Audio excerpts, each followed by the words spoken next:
Good afternoon. In this lecture, we would focus on answer writing. The key focus would be how to write a good answer. Now, one of the very important things that students usually miss while writing the answers is understanding the intricacies. For example, bilingual answers are usually not accepted. So, if you are writing in English, make sure it's pure English. If you are writing in a regional language, make sure it's only regional language. When you are writing with regional language, there could be few English terminologies, that's okay. But by and large, like in whole page, there can be one or two terminologies, that's fine. But by and large, if you are mixing the language, that's not a correct way.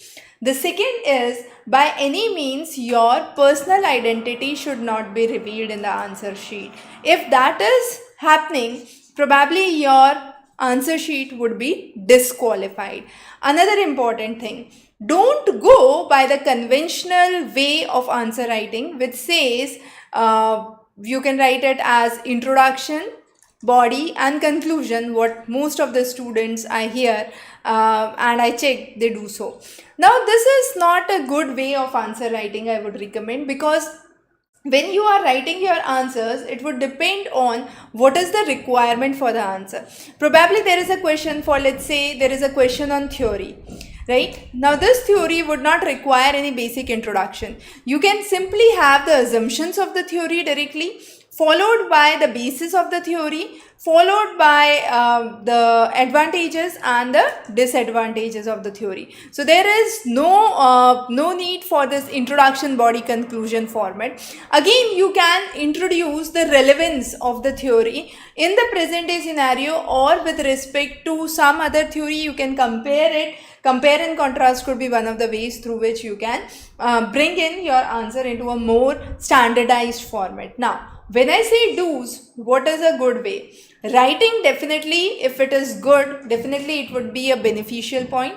But if you do not have a legible writing, this is something you cannot fix during your last moment. So what you can do is, wherever you are writing the key headings, the keywords, you can use all caps. That is capitalization. For example, I write about Herbert's theory, right? So Herbert's theory, I write it as Herbert's theory.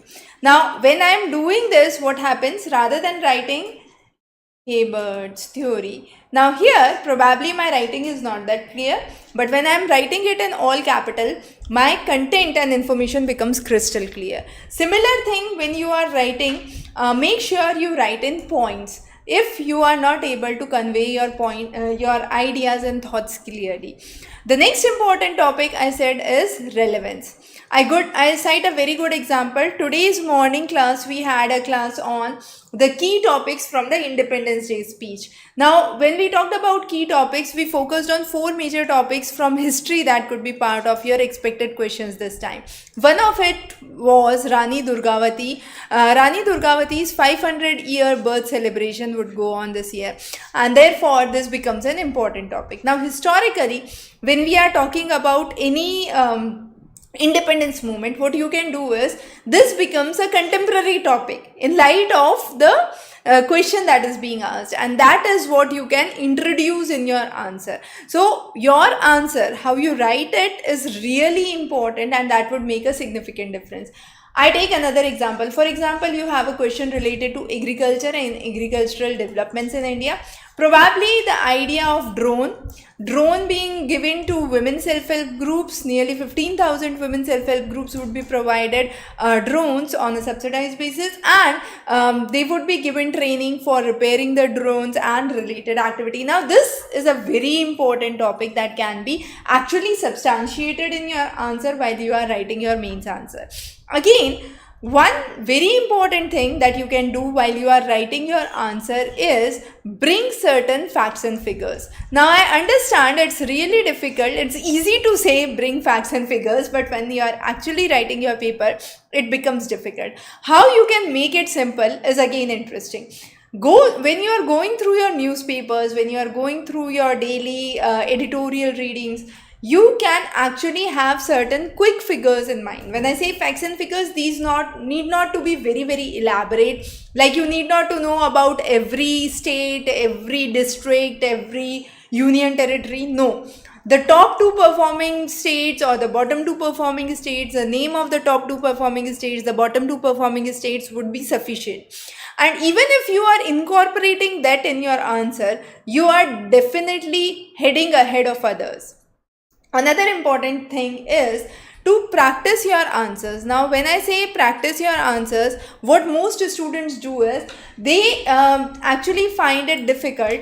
I usually recommend write your own answers, right?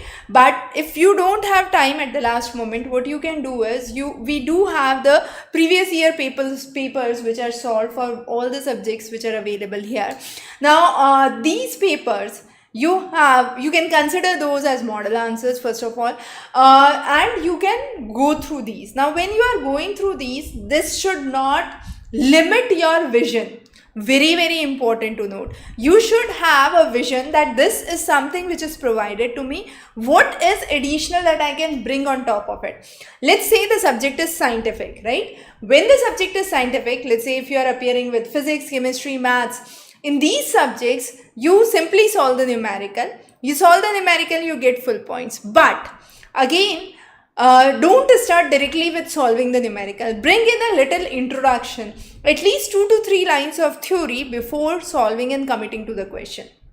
Those with the non-science background, like the subjects which belong to social studies and then literature subjects. Now, social study subjects, let's say you are appearing with psychology, geography, public administration, political science. Now, all these subjects are very, very a mix of theoretical and practical, I would say. But the most important idea is writing is essential. It is not like a scientific paper. So, most students coming from science background opting for a social science paper, they consider it like the same thing. For example, in geography, if you are asked what is a continental drift theory, probably a science student would have 5 key lines on it, 1 diagram, and that's it. So it's good. You are able to understand it, you are able to summarize it. But social science actually requires a little elaboration on concepts. So not just very small, quick recipes would be a good way of answer writing. A little elaboration is required. Here I would like to say,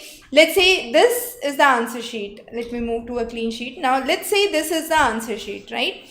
You have the margins on the sides. Now, very, very important, don't draw anything onto the margins. Now, when you are writing within the given space, either you are drawing a diagram, so either the diagram should fit this space, okay, or it should fit, it should be in the landscape or the portrait manner, right? So, if it is in the landscape, you would have this whole space, you can just flip it and then draw the diagram. But more importantly, some students, what they do is they have a diagram here, they waste this whole space, they neither write anything here nor they do draw a diagram here, they simply write something here. Again, when you are drawing a diagram, marking north, especially with geography, marking directions, marking north is really important. If you can have a scale, further better.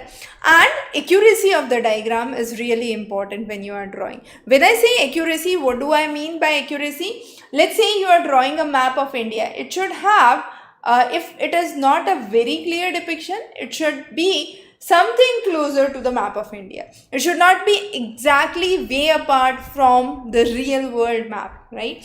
So that's again really important. Then let's say you are in the subject of psychology. You can cite NCBI documentation. You can cite a research study. You can say a research study of 2023 that happened. I'll cite a very simple example. Recently, there is the first psychiatric surgery that happened at Jaslok Hospital. Now, let's say if you have a question which is asking about a study on depression, and you cite that this first psychiatric surgery of 2023 which happened in India at the Jaslok Hospital in Delhi is one of the classic examples of it, then definitely your answer stand apart the other answers. You can also talk about the DBS, which is the deep brain stimulation. Now, this is one of the examples. Let's say you are talking about political science, right? Now, in political science, you have a question related to Ukraine-Russia crisis, right? Now this Ukraine-Russia crisis, how you can bring it in your answer. One way is to start with the historical perspective, right? And then come down to the current scenario and say the future trends, or talk about the food insecurity globally, the rising food prices, the rising inflation attributed to it, and so on and so forth.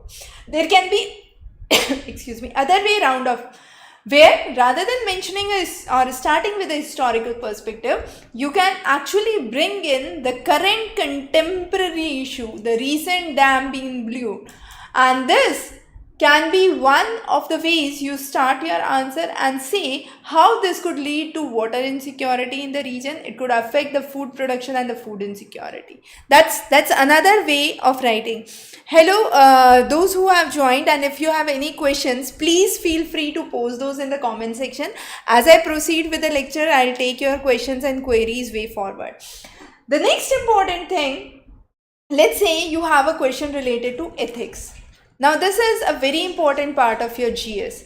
GS paper 4, specifically the case studies. We have covered numerous case studies and questions even for case studies in the answer bank. So even if you are here, you can check out the English questions. You can go on to the questions and view questions. You can just go on to the section where we have talked about the various issues of probity, the civil services, ethics and values, the moral thinkers and the contributors, right? There are various set of questions. It says in the bracket how many questions are there pertaining to each topic and then pertaining to each subtopic. Now, ethical dilemma is one of the very important questions. Now, that's what my focus was today.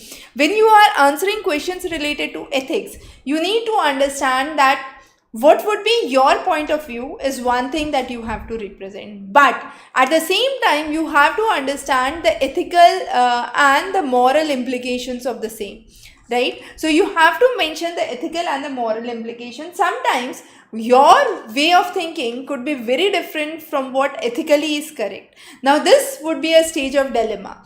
As an administrator, what do you think would be the right choice and why? So whatever side you opt for, you would have to substantiate your answer with this why. And if you are able to give this proper reasoning, then you are all set with your answer here. There is a question, I'm in class 10th, I need support for the exams. Okay, sure. For class 10th, we have covered our NCERTs in totality. For social sciences, numerous topics for science also are covered. And even if you are looking for UPSC preparation and you are here, I believe after 10th, you can start with your 11th onwards. Students do enter into arts stream. Those students who don't enter into the art stream also start preparing for civil services with their science stream, but you need not to devote a lot of time here. You can actually start with your NCERTs at a very preliminary stage and reading, develop a habit of reading newspapers on a regular basis. Once you develop the habit of reading newspapers on a regular basis, you would always be able to understand the way things are being analyzed, and that analysis would help you specifically in your mains when you are writing your answers. Simply studying last day, going through the answers can help you a little, but not to a great extent, as you can build on your writing skills, comprehension skills while you are reading your newspapers. I hope I'm able to address your query and your question correctly. So that's really important when you are preparing for your exams in this way. So those are some of the small things that we have discussed, the do's and the don'ts for your answer writing. Now, answer writing, one very essential skill with it is associated with it is practice. The more you practice, the better it is. Now, when you are practice, do a SWOT analysis. It means you work on your strengths and weaknesses. You write an answer today. Now, look on to some of the important newspaper articles, the concepts where you have studied it, and then compare your answer. You would find out that there is really something which is missing out. Now, you work on your weaknesses. Consider this as an opportunity and then try to write the same answer again with an improved version. Now compare the two answers and see how you yourself can be the best judge of your answers. But still, there are some students who are not very confident, so they can actually go for 1 or 2 tests and get them evaluated. We do that on a regular basis, but simply if you do it only once or twice, you get a proper insight about where I'm going wrong. So sometimes it so happens that you know the content, knowledge is not an issue. You know the answer as well, but there can be a flaw with the presentation. Now, there can be a flaw with the arrangement as well. You don't know how to start your answer, how to end your answer. So when we talk about presentation, I would say there are two important things that you should look here. One is a coherent structuring. That means your thoughts should be structured in a very systematic way. The second is a spatial structuring. Spatial structuring means a proper sense. When I say a proper sense, what does it mean? Sometimes, let's say there is a question on a theory. You draw a diagram in the very beginning and then you explain the complete details of it. That's incorrect. Okay. Sometimes a student explain everything and draw the diagram at the end. Again, incorrect. So it has to be spatially structured. That means you start with a theory, draw the diagram wherever it is relevant regarding that you are talking about, and then you have certain theory, and probably if there is another diagram you can have it later, but there has to be a proper flow and a proper mechanism to understand how you proceed with it. So those are some of the key things that you must take into note. We will be considering this as we proceed further. I hope you enjoyed the lecture. Wish you very good luck. Thanks for joining in. Have a wonderful evening.